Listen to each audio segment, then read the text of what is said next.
Hey guys, welcome to Consume the Goodness. My name is Kendra. I'm a certified lifestyle and weight management coach, and this channel combines God's word with healthy lifestyle. Today we're going to talk about what we say after the word but. And yes, this does have something to do with a healthy lifestyle. Remember some videos ago when I've talked, actually in a few videos, I have talked about how our thoughts drive emotions, drive behaviors cycle. You remember how I talked about that? Well, that definitely is part of a healthy lifestyle. We don't want a negative cycle. We want a more positive cycle. And what we say after the word but really matters. Here are a few examples of what I'm talking about. I do trust God, but there's no way this is gonna work out. I do trust my husband, but I follow him around just to make sure. Just to make sure he doesn't do, something he shouldn't do. I shouldn't eat that. I really shouldn't eat that. But everyone else is?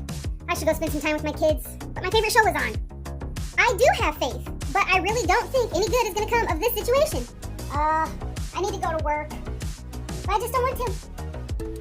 And it's not just what you say to yourself. It also works in your response to what other people are saying to you. Kind of like this. Oh my gosh, so you had just missed that 7-car pileup. Yeah, but I was late for work. He got you a car for your birthday? Yeah, but it's not the color I would have picked for myself. Everything will work out, though. It always does. Yeah, but I don't see how it could work out this time. Well, Mom, while you were at work, I took out the trash, cleaned the bathrooms, washed dishes, swept, and cooked dinner. Yeah, but you didn't dust. Okay, so just like I talked about at the beginning of the video a little bit, and what I have talked about in a few previous videos, the cycle of thoughts driving emotions, driving behaviors, it really does tie into what we say after the word but. Years ago, my Uncle Buddy told my mom about having a whole, or living in the holy plut. Then she shared it, and I've talked to my uncle about it a few times, and it's something that I held on to, and it really does help. It truly is helpful to be mindful of what you say after the word but, because more often than not, depending on the layout of the sentence, I guess, of whatever situation you're facing, what we say after the word but will typically be what we actually live. So with an example of, I need to take out the trash, but I'm full.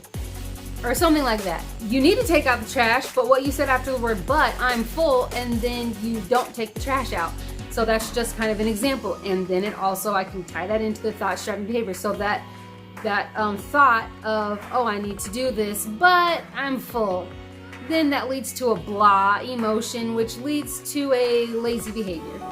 Does that make sense? So just try to keep this in mind. Really, really try to pay attention to what you say after the word but, and stop yourself. So just like in videos where I talked about that cycle and how we might start with a bad thought, and then in the middle of the cycle, like when it gets to the emotion part, we can stop ourselves and redirect our thoughts and change our thought to a good one, or try to change it in the process of the cycle so that the end result, the behavior, it does not end up being a bad one. So really try to be mindful of that, and it really helps with how you face things. If you're complaining about something or telling somebody about something, a hard thing that you're facing, and they come back with something like in an example that I did earlier, like, yeah, this is, they're acknowledging that it is a tough thing, but reminding you that it's in God's hands and you're good, you're taken care of. And if your response to that is, yeah, but, and then you have something the opposite of that, do you see what I'm trying to say here? What we say after the word but seriously matters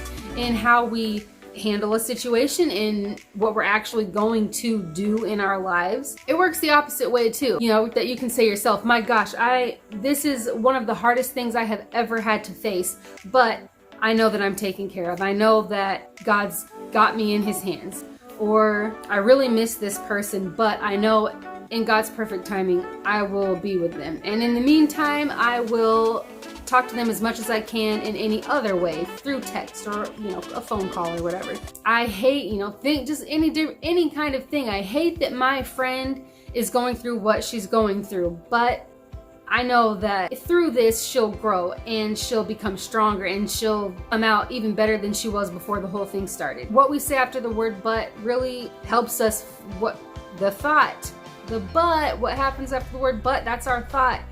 And it really does drive what the emotion is going to be and what the behavior is going to be. So it's so important. So really try to pay attention to that and stop yourself. If you feel yourself saying, yeah, but, you can just stop yourself and say, well, never mind. Or change it to a positive thing. Instead of saying, yeah, but that's not gonna, then say, yeah, but that's, well, I know it'll work out.